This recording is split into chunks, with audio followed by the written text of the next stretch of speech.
m'appelle Laura Saint-Roman, je suis âgée de 21 ans. Depuis que je suis très jeune, je suis intéressée par le droit. Peut-être vis-à-vis de ma situation personnelle, mener des combats pour moi-même m'a donné envie de les mener pour les autres. Même quand j'étais au collège, déjà j'adorais déléguer, j'adorais prendre la parole, défendre mes camarades. C'est quelque chose qui me plaisait beaucoup en fait, le débat.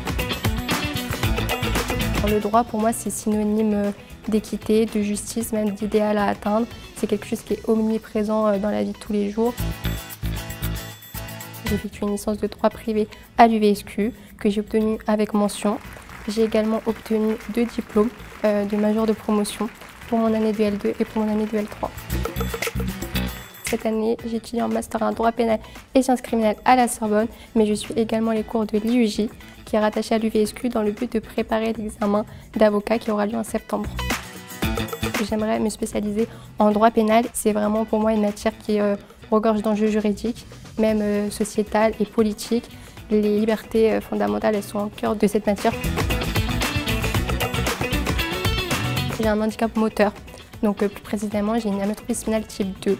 Donc c'est une maladie qui attaque les muscles, qui fait que du coup je me déplace en fauteuil roulant électrique. Je suis vraiment affaiblie en fait dans mes gestes au quotidien, j'ai beaucoup moins de force et d'endurance que d'autres personnes valides. Par exemple, je ne peux pas tenir debout, je ne peux pas marcher.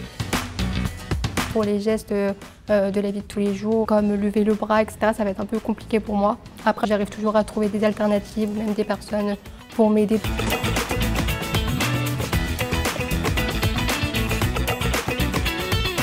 Faire des études de droit, c'est difficile. C'est reconnu en fait comme des études difficiles en général. Je pense que ça demande beaucoup de rigueur, beaucoup de discipline, d'organisation et de ténacité. Il faut juste trouver son équilibre, son rythme. Ma formation à l'UVSQ s'est très bien passée. J'en garde un excellent souvenir. Déjà au niveau théorique, je ne peux que souligner la rigueur que nous enseigne cette faculté. Le niveau académique, c'est vraiment une faculté à taille humaine, très accessible, où on peut vraiment se sentir accompagné par nos professeurs. Durant mes études, j'ai eu beaucoup de soutien de l'UVSQ. L'UVSQ bénéficie d'un relais handicap très réactif. J'avais toujours des horaires aménagés qui pouvaient être compatibles avec mes séances de kiné. J'avais tout le matériel nécessaire pour composer, comme par exemple un ordinateur qui est indispensable pour moi. J'ai rencontré des obstacles, je pense notamment à l'accessibilité, qui je pense est un très gros problème actuellement dans la vie de tous les jours, parce que par exemple les palais de justice, les juridictions ne sont pas accessibles. Donc forcément quand je suis avec un maître de stage, notamment un avocat qui aimerait m'emmener en audience et on se retrouve devant avec des escaliers ou un ascenseur en panne, ça peut être compliqué à vivre. Et on se dit qu'en fait on va devoir vraiment mener des combats supplémentaires.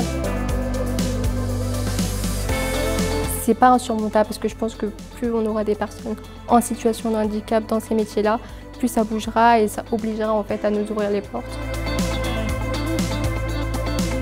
Ces difficultés sont réelles, elles existent, mais c'est à moi ensuite de les contourner et les contourner pour les autres aussi. Au sein de la clinique juridique, cette année, j'ai repris le rôle de présidente. C'est une association juridique qui a pour but de venir en aide aux justiciables en leur rendant une information juridique gratuite. Ça m'oblige à être très organisée et d'anticiper beaucoup. Moi, je sais que ça m'a appris à prendre des initiatives, à gérer une équipe, à m'adapter, à prendre la parole. On dit souvent que les avocats doivent mener des combats. Comment je mènerais les miens? Alors je dirais que je ferais de mon handicap une force.